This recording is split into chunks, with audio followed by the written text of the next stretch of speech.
Welcome to pungi TV. एक दिन सोनी चिड़िया जंगल में भोजन ढूंढ रही थी। वो अनाथ थी। तभी सोनी चिड़िया के किसी की आवाज सुनाई देती है। वो बहुत ही कष्ट में होता है। अरे ऐसा लगता है कि कोई बहुत ही कष्ट में है, मुझे जाकर देखना चाहिए, शायद किसी को मदद की जरूरत हो। सोनी चिड़िया जब जाकर देखती है तो वहाँ पर एक घायल पंछी पड़ा होता है और उसके सिर से बहुत ज्यादा खून निकल रहा होता है। अरे कबूतर भाई, ये क्या हुआ? आपके सर से तो बहुत ज्यादा खून निकल रहा है। सोनी चिड़िया जल्दी से जाती है और उसके लिए मलहम लाती है और उसके सर में लगा देती है और साथ ही पानी लाकर उसे पानी भी पिला देती है। आप कौन है? आपका क्या नाम है और आपको इतना चोट कैसे लगा? मेरा नाम बबलू है और मैं बहुत ही पैसे वाला इंसान हूँ। मैं कुछ जरूरी काम से बाहर जा रहा था, तभी एक बदमाश चिल ने मुझे बहुत जोरों से धक्का दे दिया और मैं गिर गया और मेरे पास जितने भी पैसे थे वो सभी वो लेकर भाग गया। अरे ये तो बहुत गलत किया उस बदमाश ने। उस बदमाश को ऐसा नहीं करना चाहिए था। आपको तो बहुत ज्यादा चोट लगी है, आपकी तो जान भी जा सकती थी ऐसे में। हाँ, आपने मेरी आज जान बचा दी, वरना तो मैं आज मर ही जाता।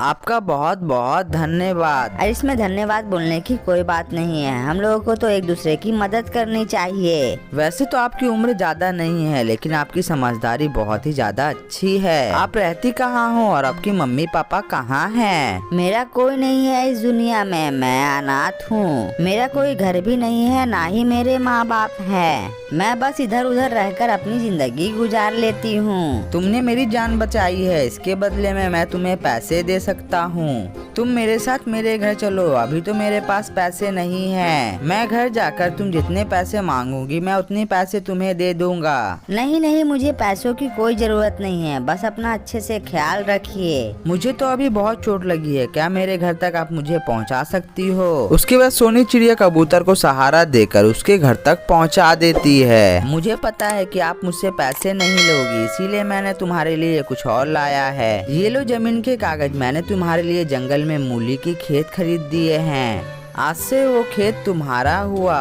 तुम यहीं पर रहना और यहाँ पर एक अच्छा सा घर बना लेना। आपका बहुत बहुत शुक्रिया जो आपने मेरे लिए इतना कुछ किया। आखिर तुमने मेरी जान बचाई है। अगर जिंदगी में कोई भी मदद चाहिए होगी तो मुझसे मांग लेना। उसके बाद सोनी चिड़िया अपने मूली के खेत पर आ जाती है। मूली को बेचकर वो अपना घर चलाती है। मूली की फसलों से इतनी अच्छी आमदनी हो रही है, अगर कुछ और फसलें लगा लो तो आमदनी बढ़ जाएगी। मैं आपसे पूरे खेत में ये फसल अच्छे से लगाऊंगी। उसके बाद सोनी चिड़िया मूली की पूरे फसलें अपने खेत में लगाना शुरू कर देती है। तभी वहाँ पर सोनी चिड़िया का दोस्त कालू कौवा वहाँ पर आ जाता है। अरे सोनी चिड़िया, ये क्या कर रही हो तुम?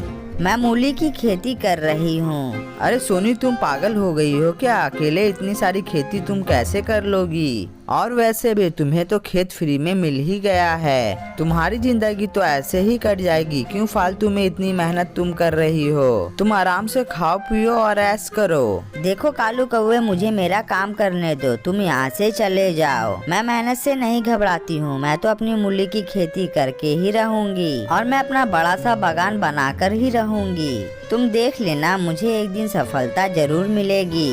हाँ हाँ, करती रहो इतनी गर्मी में खेती। मैं तो चला अपने घर आराम से सोने के लिए। सोनी चिड़िया अपनी दोस्त कालू की बातों पर बिल्कुल भी ध्यान नहीं देती है और मूली की खेती लगाकर उसका अच्छे से देखभाल करने लगती है। देखते ही देखते सोनी चिड़िया की फसल भी बड़े होने लगते हैं। बहुत दिनों के मेहनत के बाद उसके खेत में मूली आना शुरू हो गए थे। सोनी चिड़िया ने बहुत मेहनत करके अपने बागान को बहुत ही सुंदर बना लिया था। सोनी चिड़िया के खेत में मूली आ जाते हैं तो वो मूली को तोड़कर बाजार में बिक्री करने के लिए चली जाती है और साथ ही कई लोगों को वो तो फ्री में भी दे देती है। आखिरकार तुम्हारी मेहनत रंग लाई सोनी चिड़िया। हाँ सोनी बेटिया, तुम्हारे मूली तो सच में बहुत ही अच्छे हैं। हाँ चाची, मेहनत करने वाले की तो भगवान सफलता जरूर देते हैं। और देखिए, आज मेरी मेहनत सफल हो गई है। हाँ सोनी, मानना पड़ेगा, तुम बहुत ही मेहनती चिड़िया हो। हाँ मैंने मेहनत करी है और मुझे उसका फल भी मिला है। लेकिन कुछ पंछी थे, मुझे देखकर वो बहुत हंसते थे और मुझे मना करते थे कि मैं ये सब ना करूं। हाँ सोनी चिड़िया, मुझे माफ कर दो, मुझे ऐसा करना नहीं चाहिए था। अरे नहीं कालू भाई, तुम्हें माफी मांगने की कोई भी जरूरत नहीं है। देखते ही देखते कुछ दिन बीत जाते हैं। सोनी चिड़िया अपनी मूली की खेत में बैठी रहती है। तभी वहाँ पर तोता सेठ आ जाता है। क्या ये खेत आपके हैं? जी हाँ मालिक, ये खेत मेरा ही है। मेरा नाम हरीलाल है और मैं आपसे सारे मूली खरीदने के लिए आपके पास आया हूँ। शहर के सब्जी मंडी में मेरी सबसे बड़ी दुकान है और आज तक मैंने ऐसे फ्रेश मूली बाजार में कभी भी नहीं देखी है। मैं अपनी खेती में कोई भी केमिकल का प्रयोग नहीं करती हूँ, इसीलिए मेरी खेती बहुत ही अच्छी होती है। क्या कीमत दोगे आप मेरे मूली की फसलों की? मैं आपको मुँह मांगी कीमत दे सकता हूँ। आपको कितना पैसा चाहिए आप बताइए, मैं दे दूंगा। सोनी चिड़िया अच्छे दामों पर अपनी सारे मूली उस सेठ को बेच देती है। सोनी चिड़िया आज बहुत ही ज्यादा खुश दिखाई दे रही होती है क्योंकि उसके फसलों के उसे अच्छे दाम मिल चुके थे।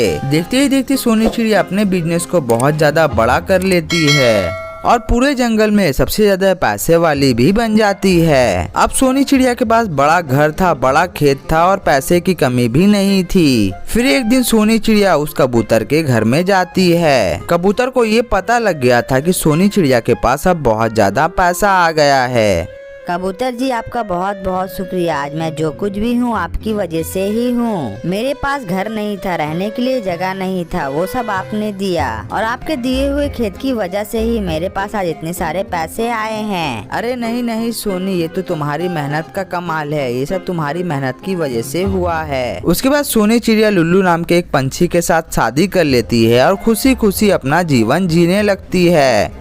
और ये सुंदर सी कहानी यहीं पर समाप्त हो जाती है। ये कहानी से हमें ये सीख मिलती है कि मजबूरी में हमें सभी लोगों की मदद करनी चाहिए। आगे चलकर हमारे साथ अच्छा ही होता है।